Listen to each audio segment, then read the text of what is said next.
Di situ juga orang Farisi juga bertanya di situ kepada Yesus. Nah di situ. Nah itu. Dan di dalam Lukas 7:50 juga, ya kan? Yesus juga mengatakan kepada perempuan itu, imanmu telah menyelamatkan engkau, pergilah dengan selamat, kan di situ. Yesus lah Tuhan dan juru selamat itu, Bang. Bahkan dia dari atas, kita ini dari bawah, Bang, kan di situ. Ya, dia dari surga, kan di situ, dan dia kembali ke surga. Bahkan dia akan datang kedua kalinya nanti untuk membawa setiap orang yang percaya kepadanya, Bang, ya, ke surga.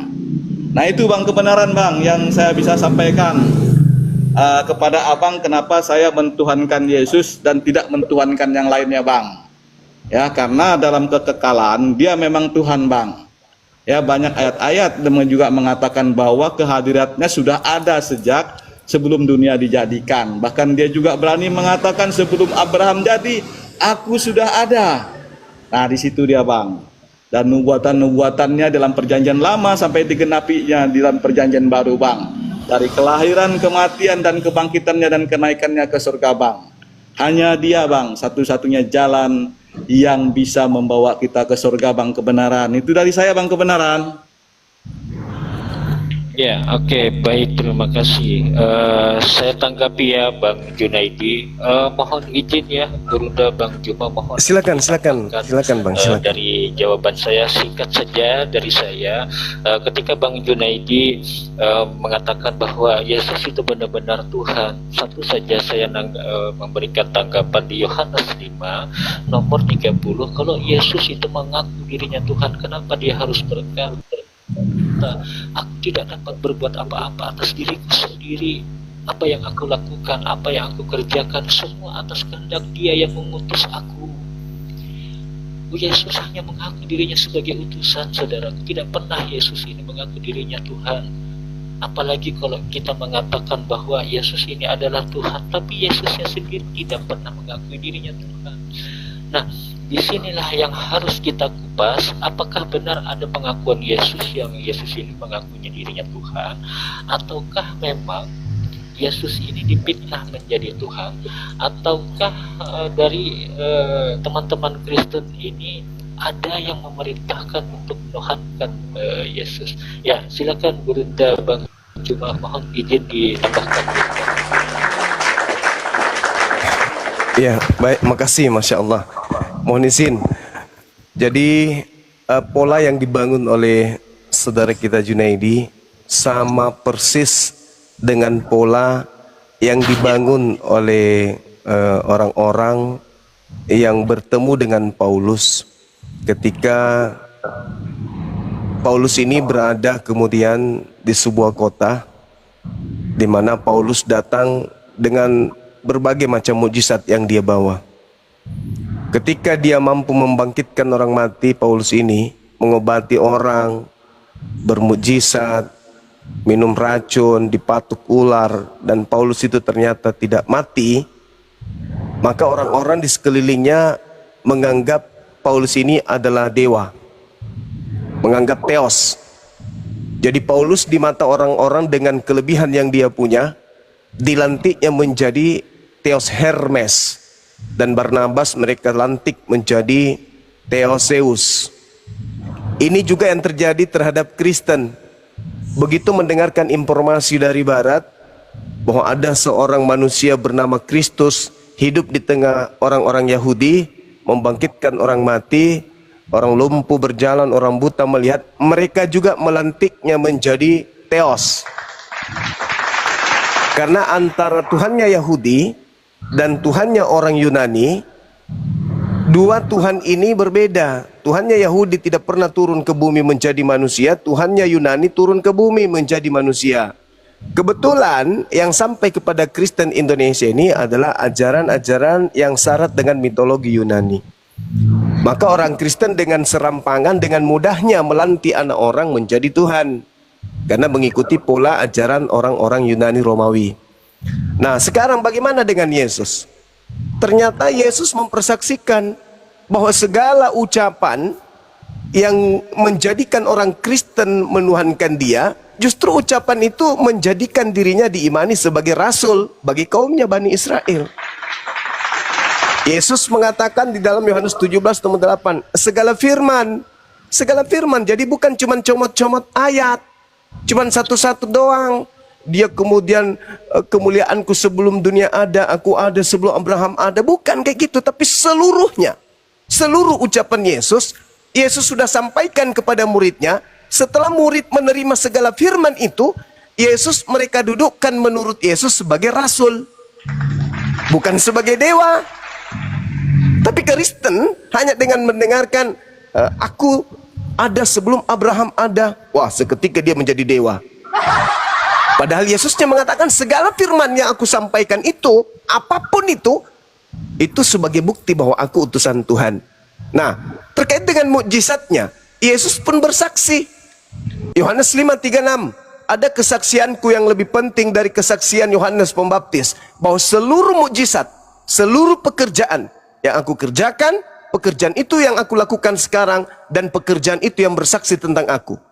Aku adalah utusan Tuhan.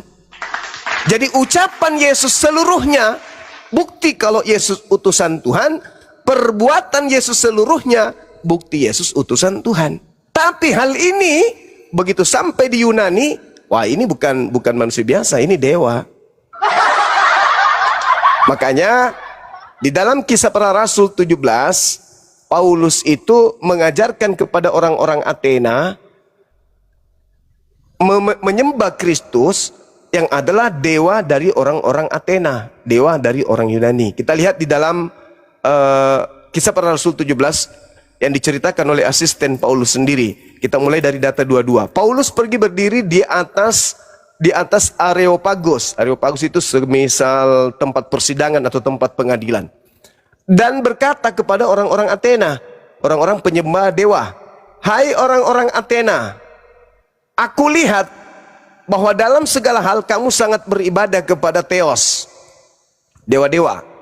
Sebab ketika aku berjalan-jalan di kotamu dan melihat-lihat barang-barang pujaanmu, aku menjumpai juga sebuah kuil, di mana di kuil itu ada tertulis kepada Theos yang tidak dikenal, apa yang kamu sembah tanpa mengenalnya, itulah yang kuberitakan pada kamu. Maksudnya, orang-orang Yunani yang menyembah kepada agnostos Theos, Theos yang mereka tidak kenal, dari sejak nenek moyang mereka berabad-abad sebelum Masehi menyembah kepada Theos yang mereka tidak kenal ini, Paulus datang memperkenalkan dewa mereka itu.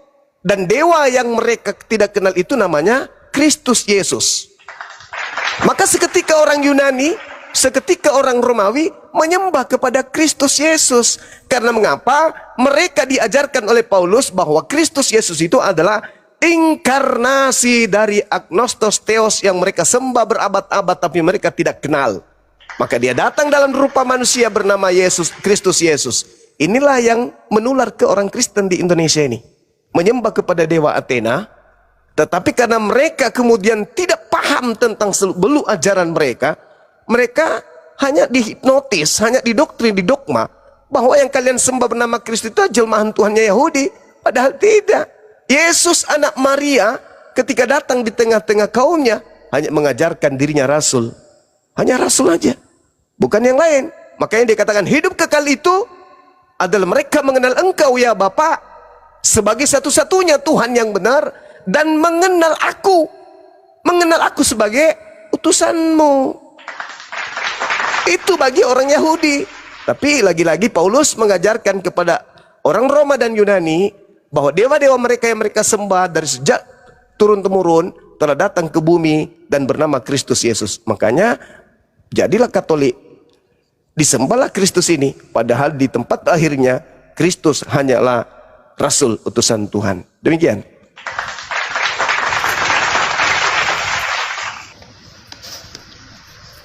Ya, silakan tanggapi Bang Junaidi. Gini Bang Kebenaran, ya kan, seperti ayat yang Bang Kebenaran bawakan tadi di dalam Yohanes 5 ayat 30. Ya kan, dikatakan bahwa Bang Zuma, Bang Junaid. Tanggapin Bang Kebenaran dulu, karena kita kan disuruh diskusi dengan Bang Kebenaran, Bang Dedi kan di situ. Ya kan? Ya situ.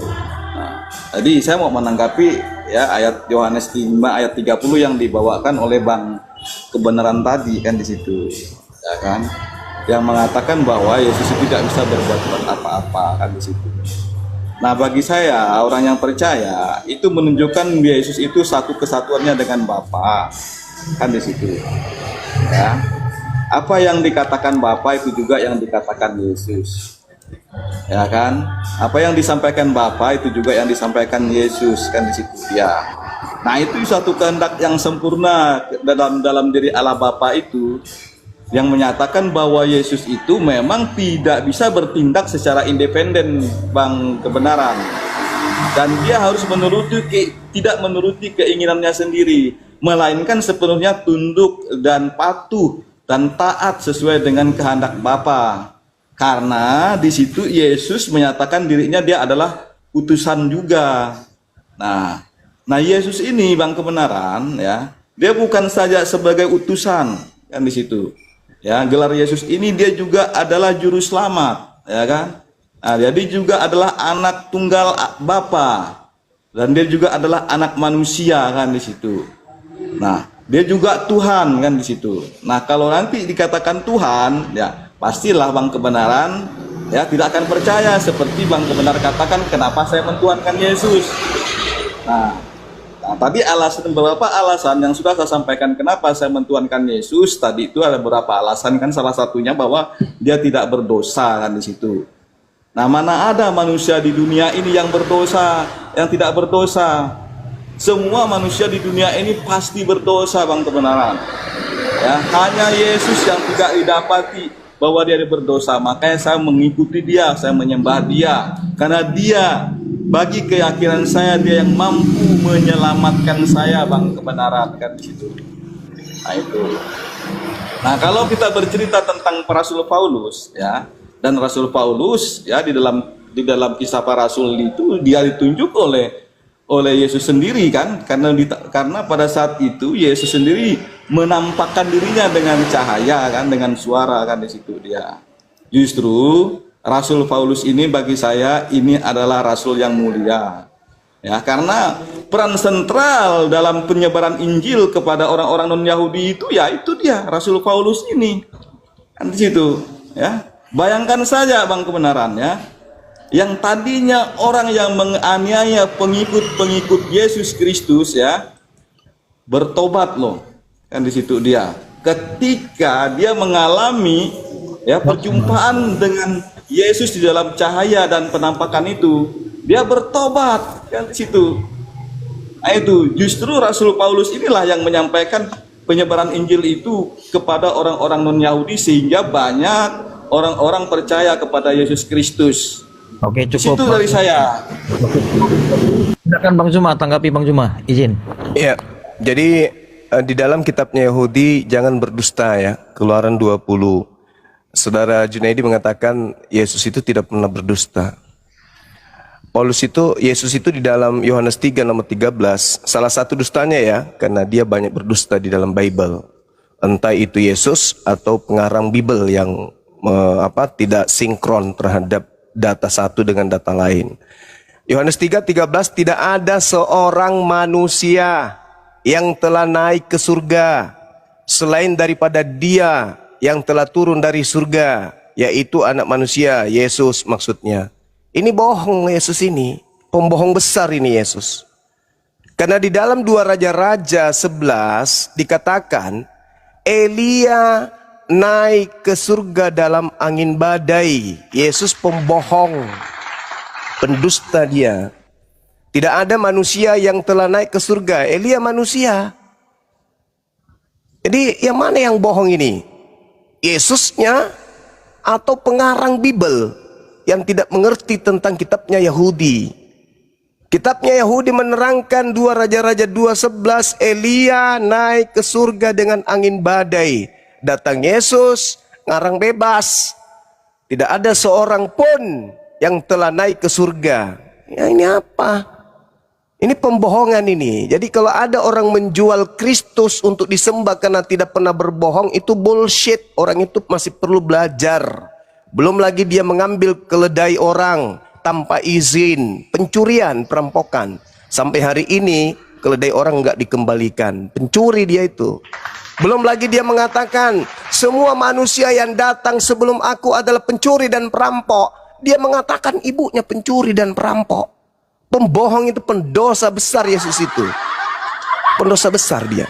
Belum lagi dia sentuh-sentuhan dengan Maria yang bukan mahramnya. Bukankah orang Yahudi nggak boleh kemudian megang perempuan bukan mahram? Dosa besar Yesus itu.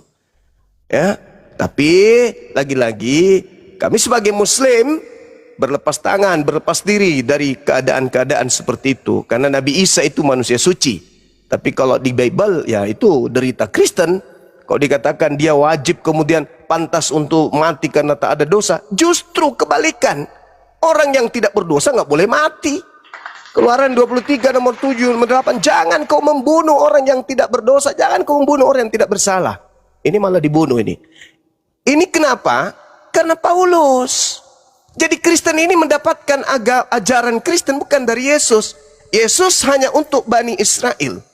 Kristen bukan dari Bani Israel. Kristen bukan dari Yesus. Kristen itu pengikut Kristus. Sedangkan Paulus ini juga mengaku Kristus. Paulus itu. Sementara Yesus mengatakan, waspadalah kepada Kristus palsu yang datang kepadamu memakai namaku. Dia melakukan mujizat, tanda yang dahsyat sekiranya mungkin menyesatkan banyak orang. Nah, kembali kepada apa yang diperbincangkan. Yang disembah oleh orang Kristen ini bukan anak Maria. Apa buktinya bukan anak Maria? Anak Maria itu adalah Kristus. Apa itu Kristus? Manusia yang diurapi Tuhan. Itu Kristus. Sedangkan Paulus mengaku yang datang kepadanya bukan anak manusia. Di mana Paulus mengatakan yang datang kepadanya bukan manusia? Di dalam Galatia 1 nomor 1, nomor 11, nomor 12. Aku menerima Injil bukan dari manusia, tetapi dari Yesus Kristus. Nah, Yesus Kristus yang datang kepada Paulus itu bukan Yesus anak Maria, tapi Kristus lain. Kristus lain. Dan memang Yesus menceritakan, menasihati muridnya, waspadalah kepada Yesus palsu yang datang kepada kalian memakai namaku dan berkata, akulah Kristus. Dia akan menyesatkan banyak orang. Si Yesus palsu ini akan menyesatkan banyak orang. Yang datang kepada Paulus, si Yesus palsu, bukan yang asli. Karena Yesus mengatakan, aku akan pergi dan tidak akan datang lagi. Namun yang datang adalah seorang penolong lain, bukan aku. Aku harus pergi. Yohanes 16 nomor 7, nomor 8, nomor 9 dan seterusnya. Aku harus pergi. Sebab kalau aku tidak pergi, penolong lain itu tidak akan datang. Berarti yang datang setelah Yesus pergi siapa? Penolong lain. Yang datang kepada Paulus siapa? Yesus. Pembohong. Bohong lagi si Paulus. Jadi saudara, coba ditelaah baik-baik. Ketika kemudian Paulus datang di tengah-tengah orang-orang non-Yahudi, Paulus membangkitkan orang mati, orang buta disembuhkan dan seterusnya. Paulus mendapatkan kemudian kedudukan di tengah-tengah mereka orang-orang itu sebagai dewa. Ketika orang banyak melihat apa yang telah diperbuat Paulus, mereka berseru dalam bahasa Likaonia, Theos telah turun di tengah-tengah kita dalam rupa manusia. Barnabas mereka sebut Zeus dan Paulus mereka sebut Hermes. Kenapa orang-orang Yunani Romawi menganggap mereka dewa yang turun menjadi manusia? Karena dia mampu melakukan mukjizat. Nah, Paulus ketika datang kemudian di Athena, bertemu dengan orang-orang yang sepemahaman dengan orang-orang yang ada di Kolonia pada saat itu. Maka ketika mereka bertemu Paulus, Paulus mengajarkan bahwa aku datang memperkenalkan dewa yang tidak kalian kenal, yaitu dewa Agnostos Theos itu. Siapa dewa yang tidak kalian kenal itu? Namanya Kristus. Maka seketika orang-orang Yunani di Athena tidak lagi menyembah kepada dewa yang mereka tidak kenal, yaitu dewa Agnostos Theos, tapi beralih menyembah kepada Kristus Yesus. Karena menurut Paulus, Agnostos Theos yang mereka sembah secara turun-temurun berabad-abad itu sudah turun ke bumi dan dia ada di Yerusalem, namanya Kristus Yesus, datang kepada Paulus. Makanya aku Paulus bisa bermujizat, karena aku adalah utusan dari dewa yang tidak kalian kenal itu, yaitu Agnostos Theos, yang adalah salah satu dari 12 dewa yang disembah di dalam kuil-kuil Athena. Itu Bung. Jadi Kristen ini membungkus dewa Athena, Agnostos Theos, ketika masuk ke Indonesia dengan sebutan Allah. Yang kalian sebut Allah itu adalah dewa. Dewa siapa? Agnostos Theos. Bukan Hashem, Tuhannya Yahudi, bukan. Tuhannya Yahudi tidak pernah menjadi manusia. Tuhannya Yahudi bukan manusia, bukan anak manusia. Tuhannya Yahudi tidak dibentuk menjadi manusia. Tuhannya Yahudi tidak sama seperti manusia. Tuhannya Yahudi menghidupkan dan mematikan, bukan dihidupkan dan dimatikan. Itu titik. Itu ajaran Yesus. Sedangkan yang kalian sembah adalah Kristus, adalah Theos yang turun ke bumi menjadi manusia, mati dibunuh manusia untuk dosa-dosa orang-orang Yunani, Romawi, dan Kristen. Yesus mengajarkan Matius 8:4 menebus dosa dengan cara membunuh binatang, mengorbankan binatang. Musa mengajarkan mengorbankan binatang, Imamat 1 nomor 2. Paulus kepada orang-orang Roma dan Yunani diajarkan oleh Paulus nebus dosa-dosa mereka dengan memberikan tumbal berupa manusia, yaitu Kristus. Makanya Galatia 3 nomor 3, Kristus telah menebus kita. Kita siapa? Non-Yahudi. Dari kutuk hukum Torah dengan menjadi kutuk karena kita. Sebab ada tertulis, terkutuklah orang yang mati digantung di atas tiang salib. Ini fitnah terbesar. Bisa saya tanggapi? Sabar. Bisa nggak saya tanggapi? Sabar. Soalnya pernyataannya itu lihat.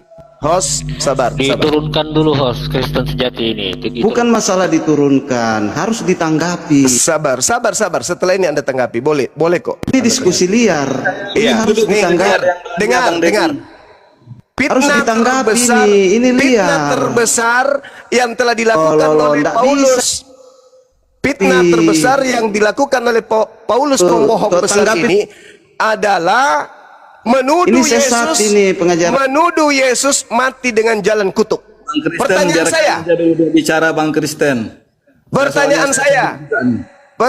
saya, dari mana Paulus mendapatkan ilmu Yesus mati dengan jalan kutuk? Dari mana Paulus mendapatkan ilmu itu? Silakan. Dari mana Paulus mendapatkan ilmu kalau Kristus yang adalah anak Maria mati dengan jalan kutuk? Kan Kristen tadi dulu Bang Dedi, ada yang belanja ini Bang Dedi. Silakan. Dari mana Paulus mendapatkan ilmu kalau Kristus itu mati dengan jalan kutuk? Ilmunya dari mana? Ini jualan-jualan Paulus ini kepada orang Yunani, pada orang Romawi. Jualannya Paulus biar laku dewa Athena, supaya dikasih semangat orang-orang pendosa di Athena. Dosamu sudah diampuni, tenang, asalkan kau percaya Kristus, dosa-dosamu. Tapi saya rentenir bang, saya banyak membunuh orang. Oh tenang, yang penting kau percaya Kristus, dosamu sudah diampuni. Jangan lagi ada lagi Anda menganggap dirimu berdosa. Enggak. Percaya kepada ajaranku, Kristus, dewa Agnostos Theos, telah mati di atas salib, menebus dosa-dosa kalian, sebagaimana Filipi 2 nomor 6 nomor 7 8. Theos turun ke bumi mengambil rupa manusia, lalu mati di atas tiang salib untuk menebus dosa-dosa orang Yunani, Romawi. Itu yang dijual oleh Paulus. Orang Yahudi ada nggak diajarkan menebus dosa dengan menggunakan membunuh manusia? Nggak ada. Itu hanya jualan Paulus di luar Yahudi. Makanya Paulus mengatakan, aku diutus sebagai rasul untuk orang-orang yang tidak bersunat. Galatia 2 nomor 8. Galatia 1 nomor 15, aku diutus kepada non-Yahudi. Makanya Paulus bebas mengajar apapun, bebas Paulus itu. Kenapa? Karena dia mengajar kepada orang Roma dan Yunani yang tidak tahu apa-apa. Jadi Kristen berasal dari mana? Dari Yahudi? Dari nabi-nabi Yahudi? Enggak. Kristen berasal dari Paulus beserta orang-orang Athena dan orang-orang Yunani Romawi. Itu fakta real. Oke Bang Juna ya. Oke. Ya, silakan pertanyaan saya. Ya, Oke, kenapa? sebentar. Ini sudah ada Kristen 2 bergabung, Alien sama si Karadin Yuda si sekali. 3 Kristen sudah nih. Silakan Bang Junedi ingin menanggapin. Silakan. Oke, mungkin nanti ditambahin lah ya dari mana Paulus tadi ya mengatakan bahwa Yesus itu mati dikutuk, ajaran dari mana kan di situ. Iya. Nah itu. Nah di situ Bang ya kan, kalau saya lihat di situ Rasul Paulus itu mengutip Ulangan 21 ayat 23 Bang kan di situ dia di dalam Perjanjian Lama. Bagus. Ya kan yang menyatakan bahwa siapapun yang mati dengan cara digantung di tiang atau kayu ya dalam hukuman mati pada saat zaman itu dianggap terkutuk oleh Allah kan di situ dia.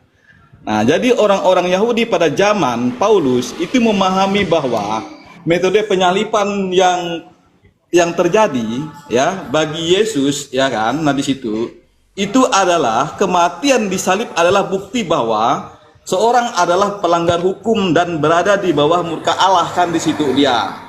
Nah itu, tetapi Bang ya di situ ya, inilah yang diambil oleh Rasul Paulus atau alasan Rasul Paulus bahwa Yesus yang tidak berdosa ya. Kenapa saya katakan Yesus tidak berdosa?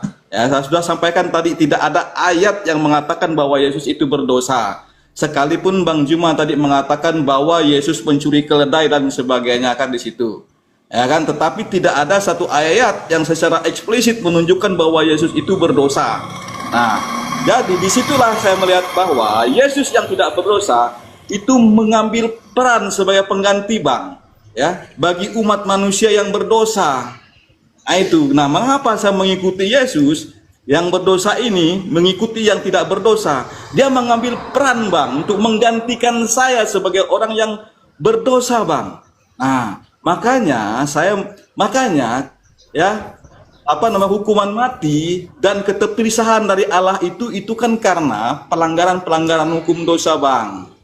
Nah di mana Yesus secara sukarela menanggung segala kutukan itu di kayu salib Bang, mengambil tempat saya dia Bang, yang seharusnya saya yang dikutuk, seharusnya saya yang disalib, tetapi ya dengan kasihnya dia mengambil tempat.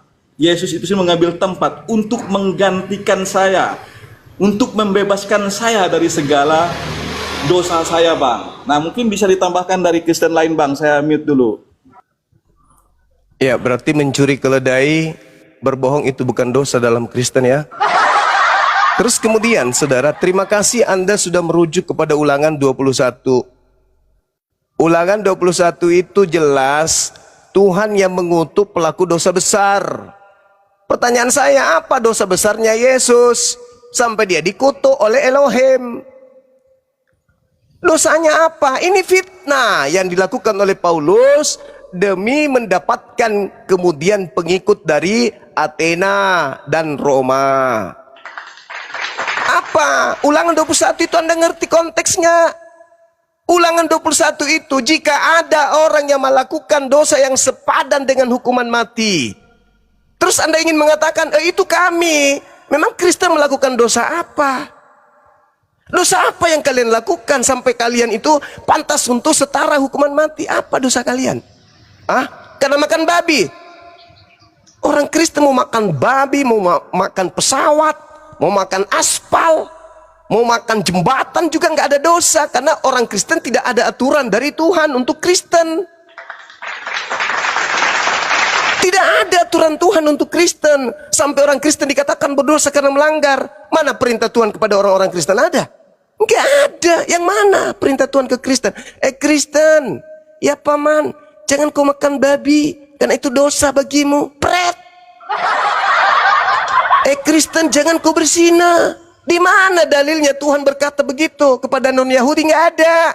Yang diberi aturan main itu orang Yahudi. Kenapa pula kalian yang berdosa? Sepaten. Ulangan 21 nomor 21, 22, 21, 23. Jika ada orang yang melakukan dosa yang sepadan dengan hukuman mati, lalu kau hukum dia, jangan kau biarkan mayatnya semalam-malaman di atas salib. Sebab orang yang dikutuk oleh Elohim, tuh, dikutuk oleh Elohim. Yesus melakukan dosa besar yang sepadan dengan hukuman mati. Akibatnya Yesus dihukum oleh Elohim hukuman kutuk sehingga dia digantung. Pret. Ini fitnah yang besar. Makanya kalian diusir oleh Yesus karena kalian itu melakukan fitnah besar terhadap dirinya. Paulus yang mengatakan itu, sebab ada tertulis, terkutuklah orang yang digantung. Pertanyaan saya, apa dosa Yesus? Anda ingin mengatakan, dosa kami diwakilkan. Hei, Keluaran 23, nomor 7, nomor 8. Jangan kau membunuh orang yang benar, sebab aku Tuhan tidak akan membenarkan orang yang bersalah. Bagaimana mungkin dosa orang yang bersalah ini ditanggung dengan menggunakan tumbal dosa orang yang tidak berdosa? Kenapa terbalik-balik Kristen ini? Dalilnya, jangan kau membunuh orang yang tidak bersalah, jangan kau membunuh orang yang benar, sebab aku Tuhan tidak akan membenarkan orang yang bersalah. Kamu bersalah, ya, ingin dibenarkan dengan jalan apa? Tuhan menumbalkan anaknya, pret. Gaya-gayaan, tidak ada itu tipu menipu yang kalian lakukan. Makanya saya katakan, akar permasalahan di sini adalah Kristen tidak paham konsep apa yang Yesus ajarkan di tengah-tengah kaumnya. Kristen tidak paham misi kedatangan Yesus. Kristen tidak paham cakupan kedatangan Yesus. Kristen tidak paham untuk siapa Yesus datang. Kristen tidak paham. Kenapa? Karena Kristen adalah orang yang menjadi korban penyesatan atas nama Kristus, menggenapi nubuat Yesus. Matius 24 nomor 4 nomor 5. Waspadalah agar kalian jangan disesatkan, sebab akan datang orang banyak menyesatkan dengan memakai namaku dan berkata akulah Kristus. Mereka akan menyesatkan banyak orang. Jadi saudara, kenapa kalian setiap kali membaca Yesus berkata aku dan Bapa adalah satu, siapa melihat aku melihat Bapa? Kenapa selalu mengarahkan Yesus itu dewa? Hah? Kenapa? Sedangkan murid-muridnya melihat Yesus, melihat utusan Tuhan. Mendengar Yesus, mendengar utusan Tuhan. Tapi giliran kalian melihat Yesus, melihat dewa. Mendengar Yesus, mendengar dewa. Karena hanya konsep dewa yang turun ke bumi. Elohim Hashem tidak ada turun ke bumi, nggak ada itu. Tuhannya Yahudi nggak ada turun ke bumi. Itu malaikat yang turun. Nah, sekarang kenapa Kristen ini selalu menganggap setiap kali Yesus berkata, aku dan Bapa satu, aku dosamu diampuni, akulah ini bla bla bla bla, selalu jadi dewa dia Yesus ini. Kenapa? Karena Kristen sejatinya memang berasal dari Athena, berasal dari Roma. Agama Kristen ini bukan berasal dari kajian-kajian kemudian ahli Torah yang menjadikan mereka diangkat menjadi rabi, bukan. Tapi Kristen menjadi Kristen karena mengikuti pola pengajaran Paulus kepada orang-orang Roma dan Yunani. Makanya agama Kristen itu syarat dengan mitologi Yunani. 3 di dalam 1, 1 di dalam 3. Tuhan turun ke bumi, mati untuk darahnya, ditebus untuk manusia. Itu mitologi Yunani. Penyembah dewa Horus, penyembah dewa Molok. Hanya dewa Molok yang meminta persembahan darah manusia. Hasem enggak. Hasem tidak. Tidak ada itu orang Yahudi mempersembahkan manusia, enggak ada. Apalagi mempersembahkan Tuhan. Jadi akar permasalahannya di sini adalah Paulus. Paulus yang memperkenalkan Kristus sebagai inkarnasi dewa agnostos theos kepada orang-orang penguasa kala itu. Siapa? Kekaisaran Romawi yang menggunakan mitologi Yunani dalam konsep keyakinan dan kepercayaan mereka secara turun-temurun. Camkan itu baik-baik. Jadi agama Kristen itu diajarkan kepada orang-orang dengan cara penekanan, penindasan dan kekuasaan. Kekaisaran Romawi pada saat itu, kedudukan daripada gereja adalah pemegang kemudian puncak kebijakan terhadap wilayah-wilayah jajahannya. Apa yang dikatakan gereja wajib dijalankan. Gereja memaksakan menyembah kepada Kristus, itulah yang terjadi. Itulah yang terjadi.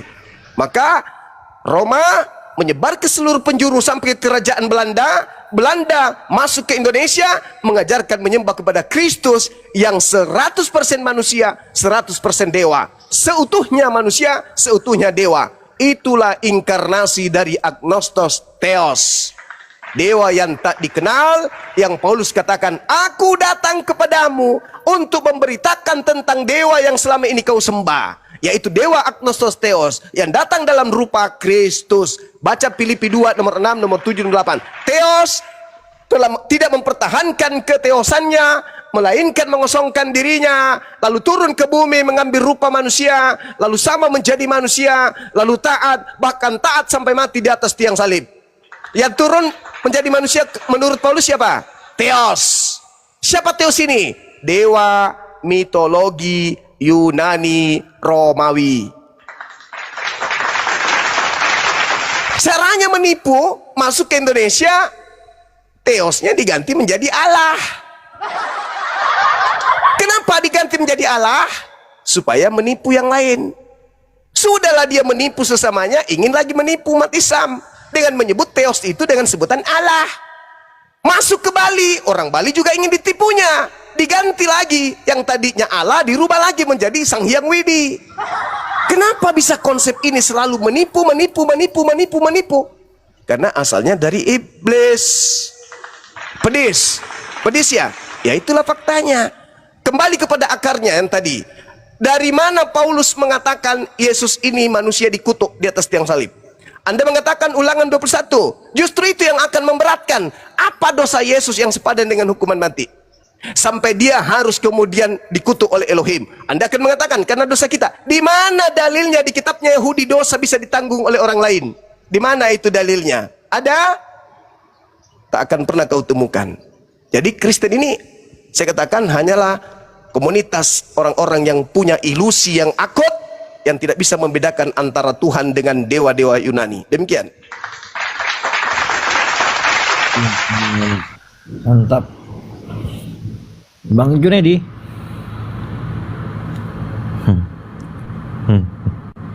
Bang Junedi, monitor. Sebentar Bang Dedi, lagi ada yang belanja nih Bang Dedi, saya mute dulu sebentar, lagi ada yang belanja ini. Siap. Saya mute dulu ya. Ya mungkin Kristen yang di bawah yang ingin naik, silakan Davis, naik Davis. Naik Davis.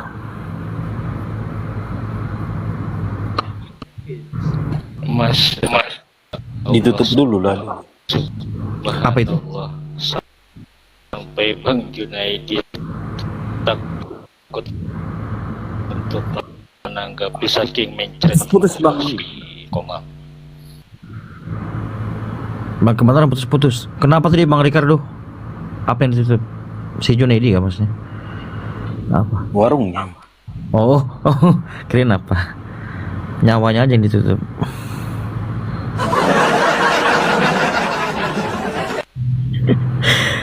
Ya buat 529 yang menonton, terima kasih sudah support. Jangan lupa di tetep layar, di share, di post ulang. Jangan lupa di follow akun hostnya, saya Dedi Wijaya, Bang Zuma, Bang Ricardo, Bang Tri, Bang Kebenaran, dan Bang Junaidi. Terima kasih.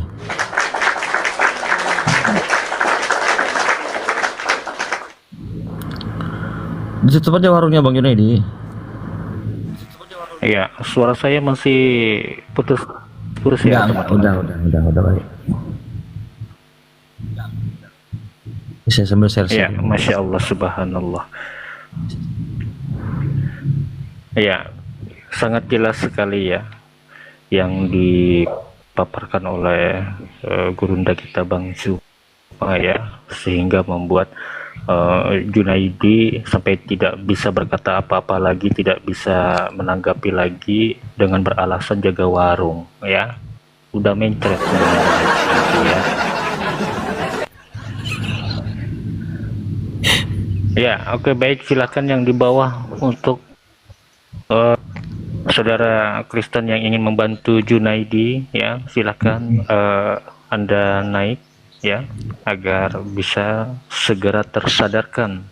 Sebentar lagi dunia kita mau kiamat ya. Oke. Ya, silakan host di jambak yang di bawah.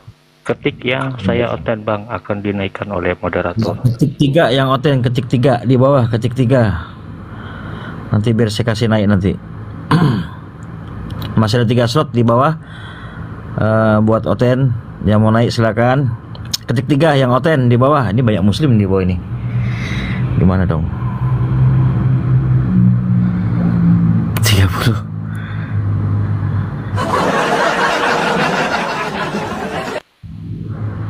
Tiga itu berarti sesuai dengan keyakinannya, Tong. Bang Det? Betul sekali Bang, Tri kan? Tritunggal. Oh iya, betul juga ya.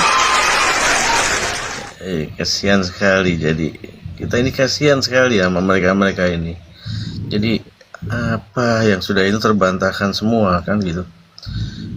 Apakah ini akan terus dipertahankan? Itu silakan saudara. Simak baik-baik, dan mungkin dari pemikiran ini masukkan ke dalam hati. Jangan menutup diri. Bukalah pikiran dan hatimu.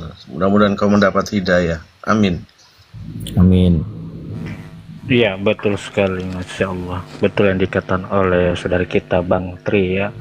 Beliau adalah saudara kita yang dari Kristen mu'alaf, sehingga beliau mendapatkan hidayah, mendapatkan kebenaran itu di dalam Islam. Masya Allah, subhanallah. Ya, lanjut.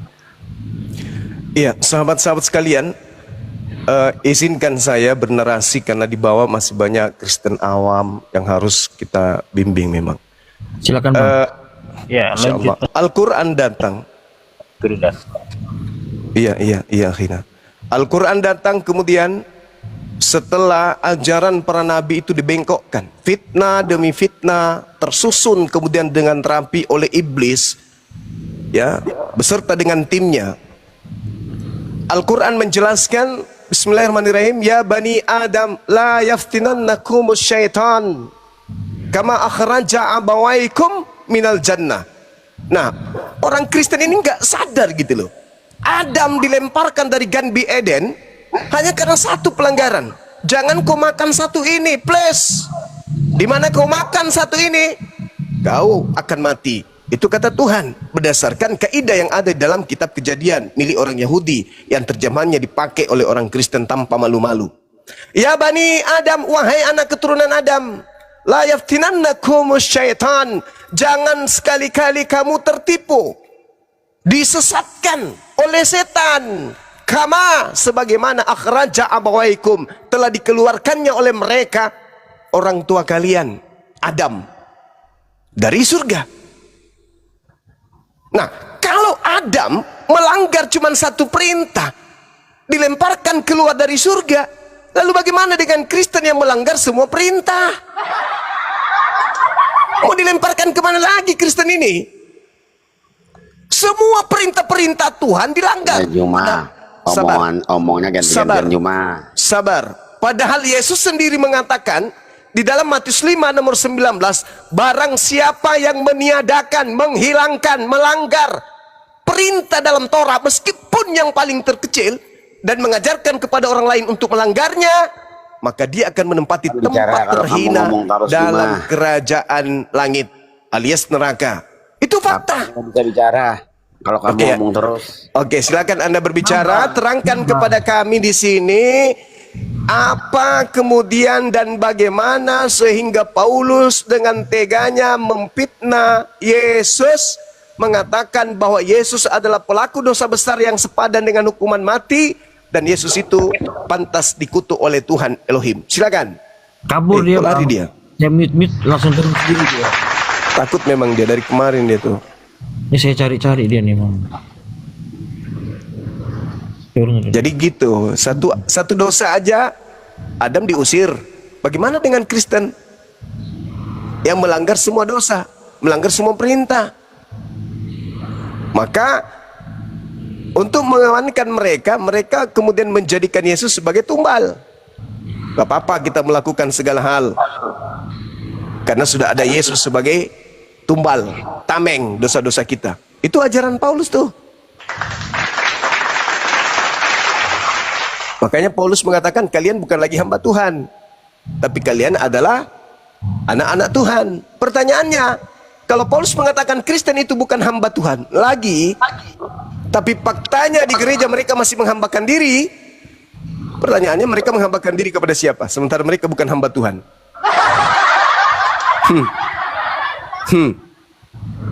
Al-Quran kita mengatakan bahwasanya mereka orang-orang kafir ini menyembah kepada selain daripada Allah, yaitu iblis. Mereka menyembah iblis.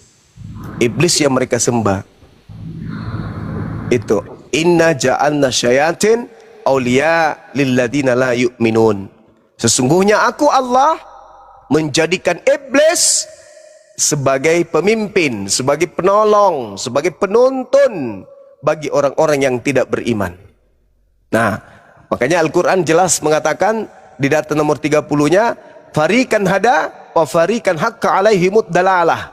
Anak keturunan Adam itu sebagian diberi petunjuk karena mereka menggunakan akal, dan sebagian kelompok lainnya pasti pantas untuk menjadi sesat. Kenapa? Karena mereka innahum muttakhazus syayatin auliya min dunillah. Karena mereka menjadikan iblis ini sebagai pelindung selain daripada Allah. Wa yahsabuna annahum muhtadun. Mereka menganggap bahwa ya menyembah Kristus itu petunjuk, padahal itu bukan. Itu dari setan. Makanya saya katakan, kalau Paulus mengatakan kita Kristen ini bukan lagi hamba Tuhan, tapi kita ini adalah anak-anak Tuhan, pewaris surga katanya.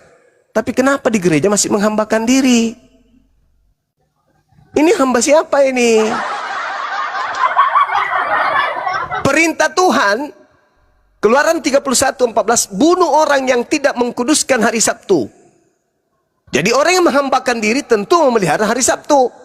Mereka tidak memelihara hari Sabtu karena mereka mengaku mereka bukan lagi hamba. Mereka adalah anak-anak Tuhan. Tapi di hari Minggu menghambakan diri. Nah, pertanyaannya, hari Minggu kalian menghambakan diri kepada siapa? Ayo. Ayo. Hari Sabtu menghambakan diri enggak lagi. Tapi hari Minggu menghambakan diri kepada siapa? Ayo. Mana perintahnya dari Elohim ibadah Minggu? Enggak ada. Tapi orang-orang Yunani, Romawi, dari sejak dulu mereka menyembah dewa-dewa mereka pada hari Minggu, Sunday. Apa Sunday? Hari matahari. Tidak menghambakan diri kepada Tuhannya Yahudi, tapi menghambakan diri kepada matahari. Oke, sahabat-sahabat, di tempat saya azan. Kita mau ibadah dulu, diambil alih silakan. Mohon maaf kalau saya memonopoli komalnya. Mudah-mudahan ke depan bisa dilanjutkan lagi. Silakan. Oke. Silakan Bang Junaidi. Oke, teman-teman, Bang Ricardo masuk. Bang. Ya bang. Masuk Bang Ricardo. Masuk. Oke, begini Bang Dedi, ya kan. Ya. Bang Dedi begini. Ya kan, tidak ada Rasul Paulus itu menuduh atau menyatakan bahwa Yesus itu melakukan dosa yang besar kan di situ. Ya kan. Nah, justru ya Rasul Paulus ini bermaksud untuk mengatakan bahwa Yesus itulah yang mengambil peran, ya kan, di situ, mengambil peran di situ ya untuk menggenapi Ulangan 21 itu. Ya, sebagai pengganti di situ bagi kami kan di situ. Ya, yang seharusnya yang kami yang berdosa ini, kami inilah yang disalibkan di situ. Nah, dari tadi kan saya katakan bahwa semua manusia sudah berdosa dan sudah kehilangan kemuliaan Allah. Itu ada di Roma. Nah, di situ. Karena kita ini berdosa karena satu orang, dan kita ini juga akan diselamatkan oleh satu orang, yaitu Yesus itu sendiri kan di situ. Nah, justru itulah Yesuslah yang mengambil peran ya di dalam karya keselamatan ini.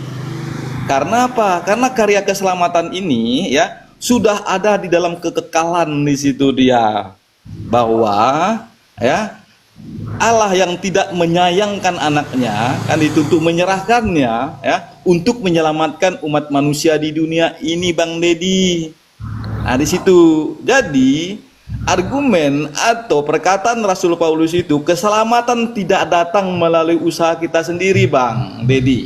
Ya, baik kita menjalankan hukumkah, ya, baik kita menjalankan aturan-aturan apakah, ya kan, baik perbuatan-perbuatan baik apa yang kita lakukan selama kita hidup di dunia ini, Bang, tidak akan mampu menyelamatkan kita, Bang. Ya, satu-satunya ya melalui iman kita kepada Yesus Kristus, Bang.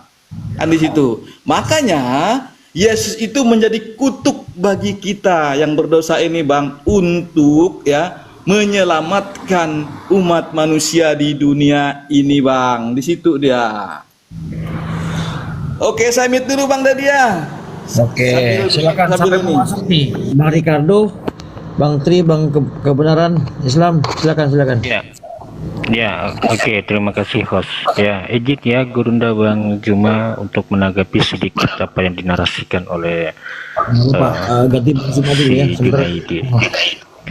Ya, ketika Anda mengatakan bahwa Yesus itu adalah yang menyelamatkan seluruh umat manusia, saya minta dalilnya di mana Yesus yang anaknya Bunda Maria, dia diutus kepada seluruh bangsa. Saya minta itu dalilnya nanti ya. Kita tidak boleh mengarang cerita ya kalau tidak berdalil. Jangan gunakan asumsi kita, jangan gunakan karangan cerita yang keluar dari mulut kita kalau tidak ada referensinya, kalau tidak ada rujukannya. Itu satu. Nah, yang kedua, kita harus pahami apa yang dikatakan oleh Yesus di dalam pengajarannya kepada orang-orang Yahudi, kepada murid-muridnya. Aku hanya diutus kepada kaum Bani Israel. Pahami itu. Ketika Yesus berkata, aku hanya diutus kepada kaum Bani Israel, berarti dia hanya diutus kepada kaum Bani Israel saja, tidak kepada seluruh bangsa. Kemudian Yesus berkata di Markus 12 nomor 29, inilah Yesus yang mana dia diutus kepada kaum Bani Israel, mengajarkan kepada orang-orang Yahudi. Hukum pertama yang wajib diketahui itu, dengarlah wahai seluruh bangsa Israel. Tuhan Allah kita itu, Tuhan itu Esa. Berarti Yesus ini bertuhan rupanya. Dia mengenalkan Tuhannya kepada orang-orang Yahudi. Lalu datanglah si penyesat. Datanglah penyesat yang merusak ajaran Yesus. Siapa Bisa saya tanggapi? Sabar Bang Kristen sejati. Sebentar, saya lagi Ini dia. pertanyaan Ini Junaidi. lari nih, enggak cocok Sabar, ini. saya lagi Tunggu saya tanggapi menjawab karena kamu semakin panjang nanti Junaidi. semakin tersesat. Enggak, gini. Itu kan belum selesai. Sedikit lagi tuh. Sabarlah Bang. Sedikit lagi, silakan nanti Anda tanggapi narasi saya ya. Sedikit lagi Bang Kebenaran. Oke, silakan Bang Kebenaran. Iya. Saya akan minta data ya kepada Anda, siapapun yang Kristen di sini, atau Bang Junaidi atau Kristen sejati. Saya minta datanya ya. Di dalam kitab Anda ya, di mana Yesus itu berkata, aku mengajar kepada Kristen dan diutus kepada seluruh bangsa yang anaknya Bunda Maria ini ya. Jangan memakai surat Paulus, harus memakai dari perkataan Yesus ya. Anda harus buktikan itu kepada saya. Oke, baik. Sebelum itu saya mau minta juga data dulu dari kamu tentang apa yang kamu uraikan tadi. Buktikan datanya. Di sini harus ada data. Oh, Kalau iya, cuman omon-omon, tentu. akhirnya jadi lo congor. Ini repot ini jadinya. Iya, tentu saja. Coba buktikan datamu tentang apa yang kamu ngomongkan tadi supaya bagus kedengarannya.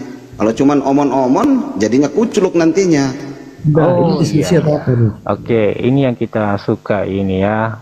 Jadi Kristen itu harus berdata ya. Oke, Anda harus. Tapi datamu harus valid, jangan data fiktif. Oke? Sebentar Oke, kamu baik. ketik Google lagi. Tidak ada. ngerti. Buktikan datamu berdasarkan sejarah abad pertama. Saya mau lihat Ini Kristen data abad pertama ya. Jangan Ya, sampai data kekinian Kenapa nih. Anda meminta saya Kristen sejati. Ehomu dikecilin, dikurangin sedikit, ya, dikurangin lagi. saya memberikan Geber data suaranya. sesuai yang saya narasikan saja. Bang, Yang tidak kalau saya cuman narasikan, data kekinian, Bang, saya juga bisa buat data, Bang. Dengar. Jujur aja saya. Anda bisa Saya mau cari Kalau data Anda abad tidak bisa pertama berdiskusi, sejaman sebaiknya dengan Anda peristiwa. Dengar, kalau Anda tidak bisa berdiskusi Ai, secara bang, baik, Anda turun. lebih baik Berarti abang Anda belajar tidak dulu ada lah. ilmu. Kamu nih 11-12 saja Justru sama Anda yang Suma, cuma tidak ngomong aja harus- nggak cerdas. Malas aku bang, jujur aja. Ya udah, kalau Anda kamu sama Kalau Suma Anda tidak 11-12 mau bang, berdiskusi, cuma ngomong aja nggak ada yang- data.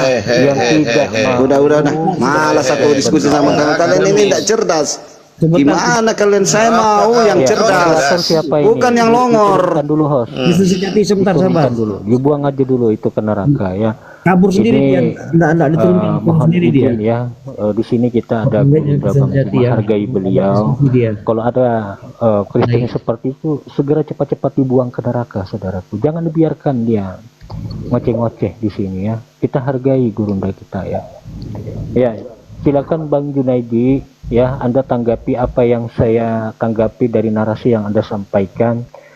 Anda tunjukkan datanya kepada saya dari ucapan Anda bahwa Yesus anaknya Bunda Maria yang dilahirkan ke permukaan bumi ini sebagai manusia, dia diutus oleh Tuhannya ke seluruh bangsa. Silakan.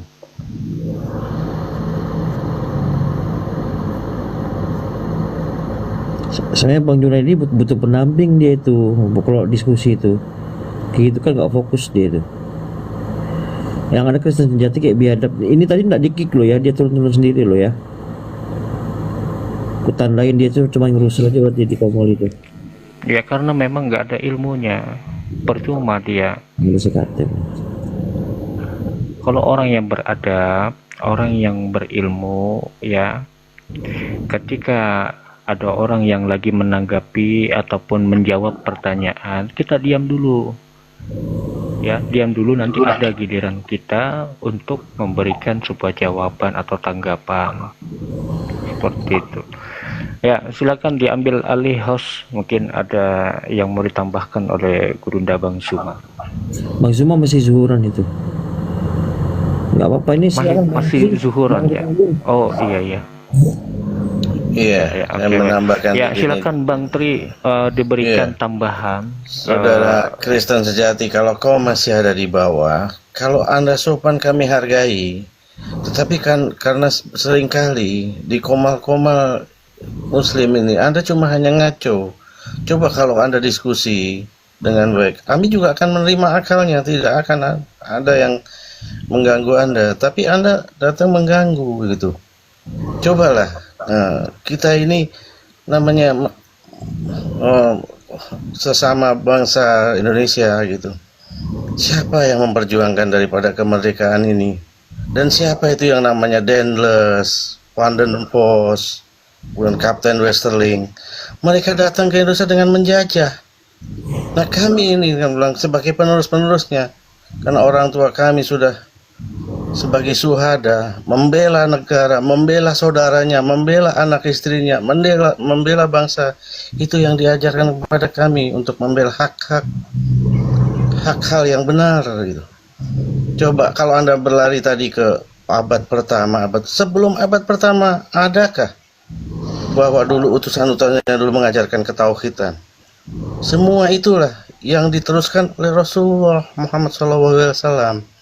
Diajarkan untuk tauhid, menyembah Allah yang esa, menunjukkan itu kebenaran. Selama ini kalian sudah dibutakan dengan hal-hal seperti ini.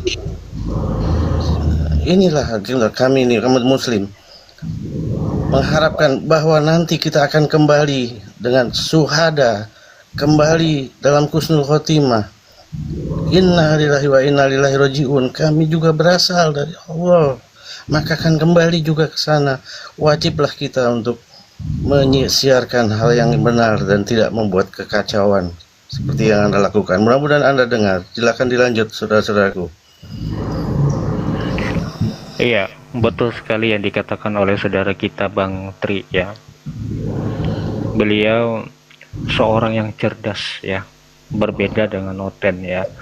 Kalau Oten itu menolak cerdas ya, bukan seperti manusia-manusia yang ingin cerdas ya, yang ingin memfungsikan akalnya itu menjadi sebuah kecerdasan agar manusia itu bisa memahami ajaran yang diterima agar tidak berada di dalam kesesatan. Itulah fungsinya akal itu tadi. Nah, izin sedikit saya menambahkan sambil menunggu Gurunda Bang Zuma kita selesai sholat zuhur ya. Sedikit saya mengisi waktu sebelum ada teman Kristen yang lain yang di bawah yang mau naik berdiskusi secara santun. Ingat ya, saudaraku, kita utamakan berakhlak dulu, etika dulu, baru ilmu. Ya, orang yang berilmu itu adalah orang yang mengutamakan akhlaknya dan etikanya. Ya, ketika saya lagi menjawab pertanyaan, jangan dipotong dulu ya. Anda yang baru masuk ya, Anda mute dulu ya, nanti ada waktu Anda disapa, nanti baru Anda masuk di situ untuk ikut berdiskusi ya. Seperti itu ya, kita harus ikuti aturan yang sudah diberikan oleh host yang sudah membuka live lintas agama ini dan disiarkan langsung live di YouTube ya. Jadi buat teman-teman semua yang di YouTube ya, yang sedang menonton saat ini live ya, jangan lupa di like, komen juga ya, di share sebanyak-banyaknya kepada seluruh saudara-saudara kita di Indonesia agar bisa menyaksikan live ini di YouTube ataupun di TikTok. Ya, oke, baik, saya akan lanjutkan kembali ya sambil menunggu yang dari Kristen yang di bawah naik untuk berdiskusi. Sedikit saya menyampaikan bahwa kita harus paham dulu apa itu arti kata Tuhan. Arti dari kata Tuhan, Tuhan itu artinya adalah sesembahan, objek yang disembah oleh makhluk. Jadi Tuhan itu bukanlah jabatan, bukanlah gelar, bukan. Akan tetapi objek yang disembah oleh makhluk. Nah, kemudian kita harus mencari sesuatu apakah yang layak, yang pantas menjadi Tuhan untuk disembah. Nah, kemudian Tuhan itu Maha Pencipta, Tuhan itu Maha Kuasa, dan Tuhan itu Maha Suci, dan Tuhan itu Maha Besar. Ya, ketika Tuhan ini memiliki sifat kemahaan, yang dimana Dia inilah Tuhan satu-satunya yang benar, yang wajib disembah oleh seluruh makhluk, bukan hanya manusia saja yang menyembah, bahkan malaikat, bangsa jin, dan seluruh hewan binatang itu juga menyembah kepadanya. Dan mereka melakukan Waalaikumsalam warahmatullahi wabarakatuh. Ya. Maaf ya, semalam saya ini ketiduran. Ya, lanjutkan. Ya, nggak apa-apa saudaraku. Ya, ya, sedikit lagi saya narasikan. Ketika Tuhan ini menjaga kemahasuciannya, maka akal sehat manusia ini berfungsi. Kalau Tuhan ini sampai menjaga kemahasuciannya sebagai Tuhan, tidak mungkin Dia akan menjadi makhluk, dan tidak mungkin Dia merubah wujud dan merubah dirinya menjadi makhluk. Kalau sampai Tuhan itu merubah wujudnya menjadi makhluk, maka kemahasuciannya sebagai Tuhan gugur, tidak bisa lagi dikatakan Tuhan. Justru Tuhan inilah yang menciptakan makhluk, ya, dan juga didukung beberapa dalil, ya, dan juga didukung dengan akal sehat manusia yang mencerna ajaran tersebut. Nah, di dalam kitabnya orang Yahudi dikatakan di Bilangan 23 nomor 19, Tuhan itu tidak serupa dengan makhluk dan tidak pernah menjadi makhluk, dan Tuhan itu tidak dapat dilihat wujudnya apalagi kita mendengarkan suaranya. Nah, dan ini terkoneksi juga di dalam kitab suci Al-Quran, kitabnya orang Islam, ya. Laisa kamisli syai'un. Allah berkata mengakui dirinya tidak serupa dengan makhluk dan tidak pernah menjadi makhluk, bahkan dialah yang menciptakan makhluk. Apakah bisa disamakan dengan makhluk? Tidak. Justru Allah lah yang menciptakan makhluk itu dengan menjaga kemahasuciannya sebagai Tuhan. Allah tidak pernah menjadi makhluk dan tidak serupa dengan makhluk. Nah, kemudian ada ayat lain di dalam kitab suci Al-Quran. Allahu la ilaha illa huwal hayyul qayyum. La ta'udzu sinatu wa la naun. Lahum ma fis samawati wal ardh. Tidak Tuhan selain Allah yang wajib disembah oleh seluruh makhluk. Allahu Akbar. Takbir, saudara-saudara. Allahu Akbar. Kalau sudah seluruh makhluk ini menyembah kepada Allah, itu artinya sudah tidak ada Tuhan-Tuhan lagi yang harus disembah. Itulah kenapa tidak ada Tuhan selain Allah. Kalau ada Tuhan-Tuhan yang lain selain Allah, itu artinya Tuhan palsu. Artinya Tuhanan yang dibuat oleh manusia. Bisa itu berupa patung, bisa itu berupa batu, bisa itu berupa manusia sesamanya dijadikan Tuhan. Ini adalah Tuhan-Tuhan palsu yang dibuat-buat. Nah, itulah fungsinya manusia ini harus memfungsikan akal sehatnya agar cerdas. Agar kita ini menjadi manusia yang waras. Jangan samakan diri kita manusia ini seperti hewan yang tidak berakal. Kita ini manusia. Kita berakal. Fungsikan akal ini dalam memahami ajaran dan memahami konsep yang dimana Sang Maha Pencipta ini tidak bisa disamakan dengan makhluk. Karena akan menggugurkan kemahasuciannya sebagai Tuhan. Nah, itulah akal. Nah, kemudian ada sebuah ajaran yang mengajarkan kepada manusia singa itu makan rumput, ular makan debu. Kayak mana ceritanya singa itu makan rumput, sedangkan faktanya, realitanya singa itu makan daging. Nah, inilah akal. Ketika akal sehat manusia ini berfungsi melihat realita, melihat fakta bahwa singa itu makan daging, berarti singa itu makan daging. Bukan makan rumput. Lalu mereka meyakini, imani saja, percaya saja bahwa singa itu makan rumput, ular itu makan debu. Itulah namanya bahlul. Itulah namanya kita ini manusia memelihara kebodohan. Itulah namanya kita ini manusia yang memelihara kebotolan. Begitu juga dengan Yesus. Yesus tidak pernah mengatakan dirinya Tuhan, tapi dituhankan.